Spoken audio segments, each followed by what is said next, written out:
know, feeding you at these cookouts. But here at Great Millstone, we give you the true food. We give you that living bread, you know.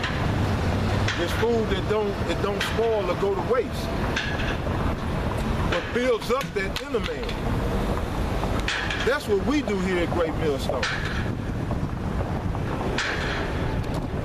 These other camps, you won't hear IUIC going into World War III, breaking it down. You ain't gonna hear Gehenna going into World War III. They too busy building up themselves and their organizations. You okay?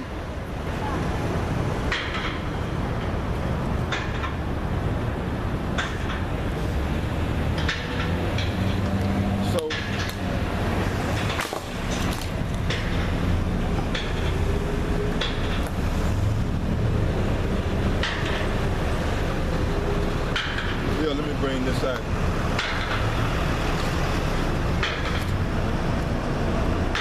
Sirach. And this is the book of Sirach, the 39th chapter.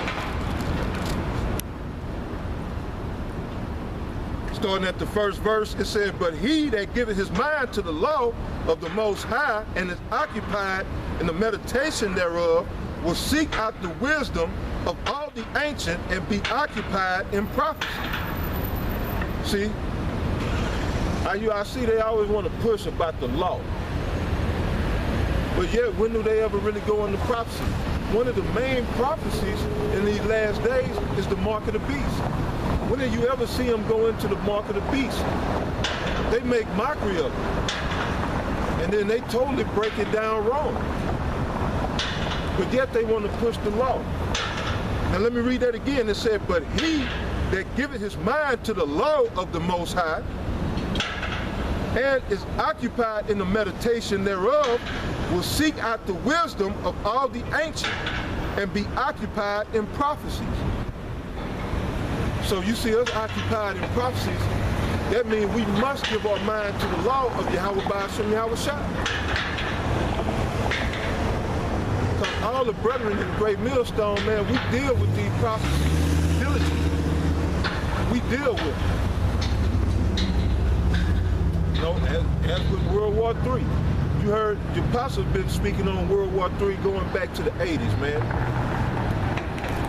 Possibly even before that. Well, I'm sure even before that. Out here, since I've been out here, ever since I've been coming out teaching, we've been telling you World War III is coming. We've been telling you people here in Houston, World War III is coming. And look, now it's quickly approaching. Now it's quickly approaching. Like I said earlier before I got started, this war, it's been, you know, it's been on a low-key scale, slowly developing, taking place. Because like I say, major wars don't just happen overnight. But now you see it's getting ready to go hot. And when it does, man, you're gonna see lockdown here in America. That's when you'll be going into, fully brought into martial law here in the U.S. Because they can't have you people, while there's a major war going on, sitting here speaking out against the government, taking up arms against the government, when they already at war overseas with two major superpowers, Russia and China, and their allies over in the Middle East. So you're gonna see lockdown here in America, martial law, people gonna be rounded up, brought into concentration camps.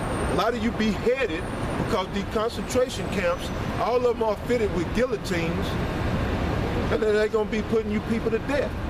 Now it's already been brought out, William Mott brought it out that Obama has already okayed the killing of, what was it, 250 million Americans. Obama has gave the okay for the killing of over 250 Americans, 250 million Americans.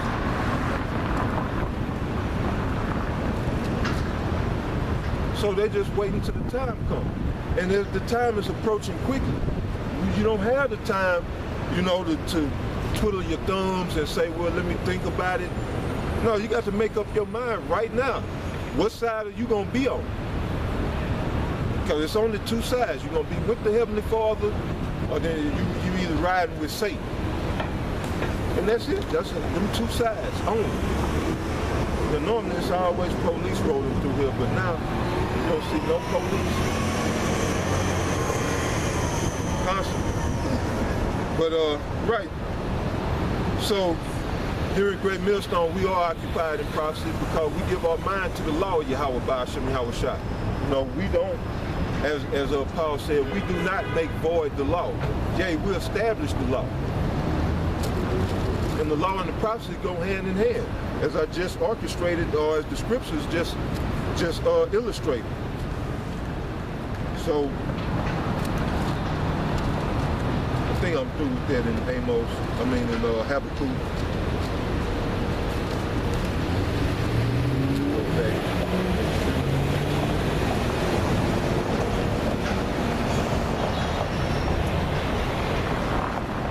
Okay, it's a little bit more. I'm going to read on. Again, Habakkuk chapter 2, verse 2. It says, and the Lord answered me and said, write the vision and make it plain upon tables, that he may run that readeth it. And see, we're the ones that's doing the running.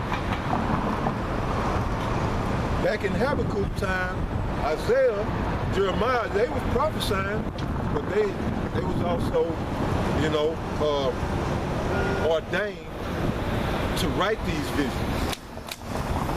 In these last days, there's nothing to write. It's our duty to run. See, we are the readers. We're the ones that's reading these prophecies, that's reading the law. It's our job to run. To run and do what? To run and tell the people. We have an understanding of what these prophecies say, so it's our job to run and tell everyone. We come out on the highways and byways and we give the people warning. We blow the trumpet. We say, look, this is what it says in the book of Jeremiah. It's talking about the last days. Babylon is a miracle.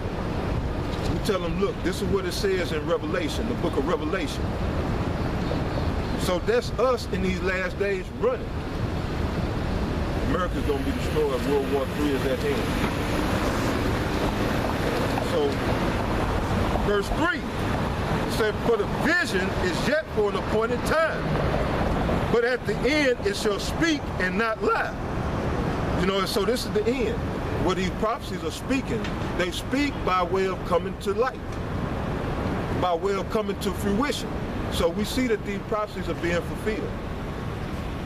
So when the prophecies are being fulfilled, that's them speaking. That's them giving, and that builds your faith, by the way. That's the, you know, when these prophecies are fulfilled, that's their way of giving or bearing witness that this is truly the word of the Heavenly Father. And like I say, that's what builds your confidence and your faith in Yahweh Ba'ashem Yahweh Shai when you see these prophecies being fulfilled.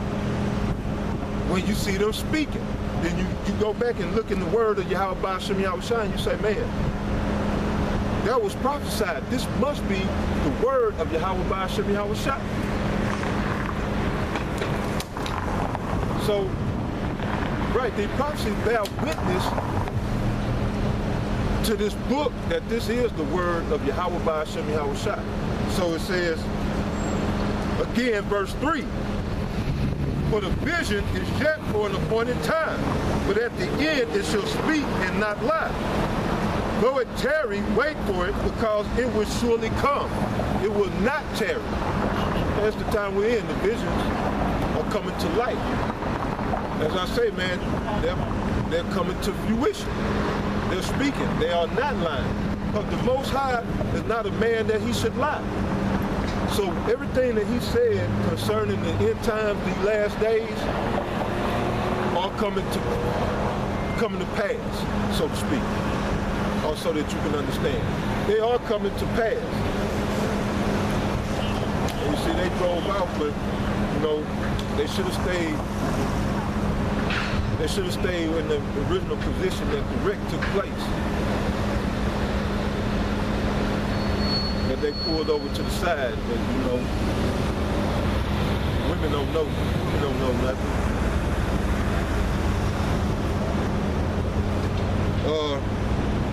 Yeah, that's good. I may come back to this, but that's good for right now in the book of Habakkuk. And it says again, for the vision is yet for an appointed time, but at the end it shall speak and not lie. Though it tarry, wait for it, because it will surely come, it will not tarry. And now the time is not tarrying, you know, because for a while it seemed like, man, this thing ain't gonna never pop out, man. When they gonna bring the mark of the beast? You know, seemed like it was tarrying, but no, it wasn't tarrying. And now it's here. So everything the Most High promised, he made good on his word.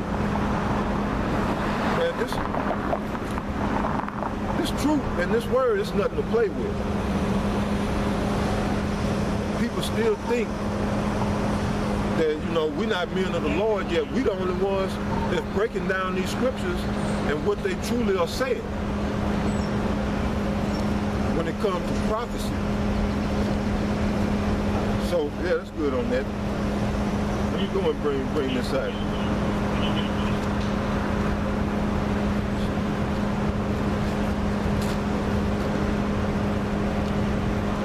We'll go to the book of Jeremiah, chapter 51, verse 1.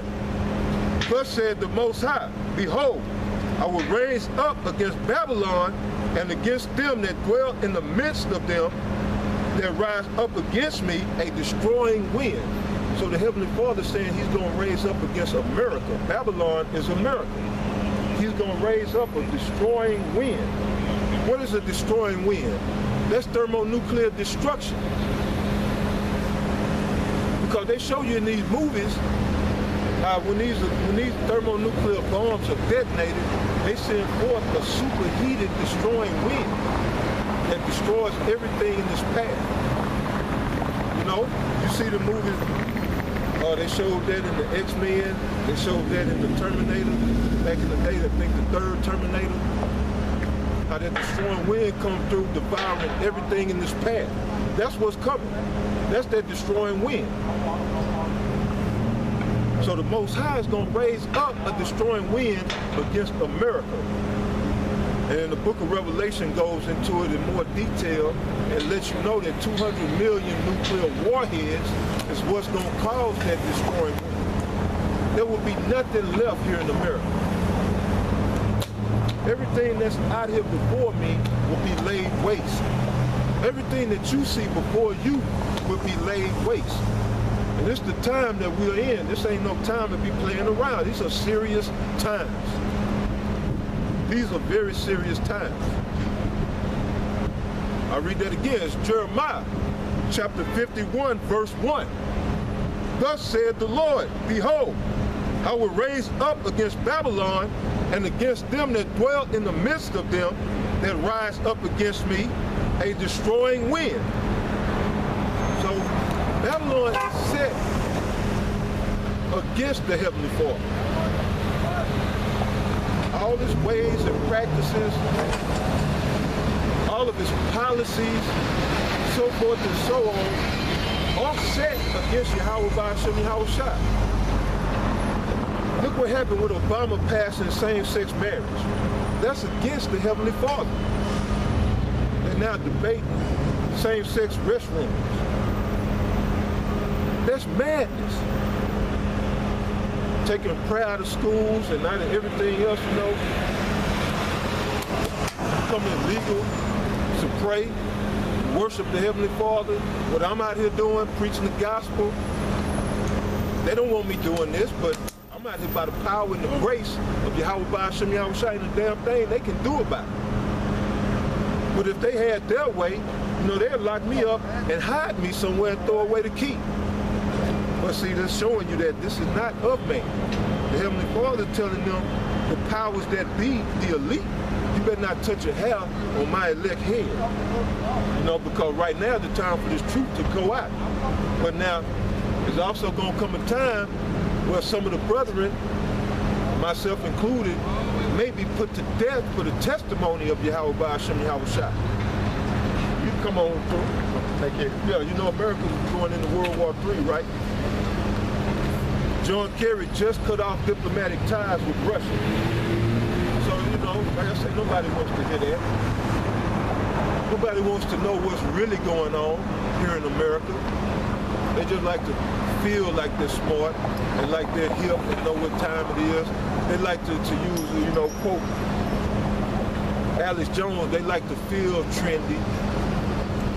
But yo, this ain't the time. This ain't about being trendy. And you see me, man, I'm in these trenches. I'm in the trenches on the front line. You know, you see me, man, I'm gritty, grimy, you know. I'm at war.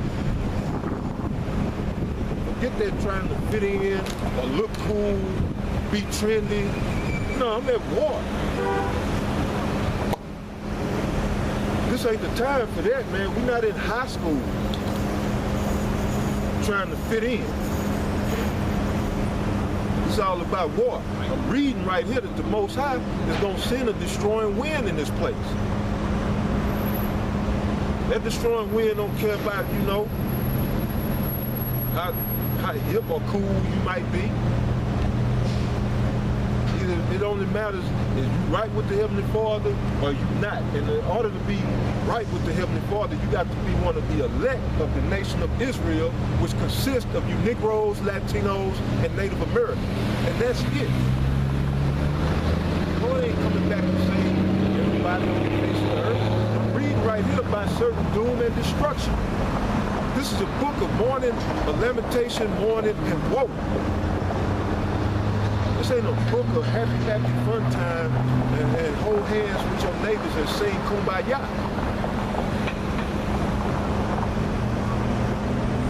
So again, read this from the top. It's Jeremiah chapter 51, verse 1. Thus said the Lord Yahweh, behold, I will raise up against Babylon, which is America, and against them that dwell in the midst of them, that rise up against me a destroying wind, and will send unto Babylon fanners that shall fan her, and shall empty her land. For in the day of trouble, they shall be against her round about. So those fanners are going to be against her round about. Who are those fanners, man? Those fanners are these nations that the Most High is setting up to destroy America. When you talk about those fanners, man, because just so you can understand the terminology here that the Most High is using, he's saying he's going to send a destroying wind. What do fans do? Fans kick up their wind, intensify the wind, you know?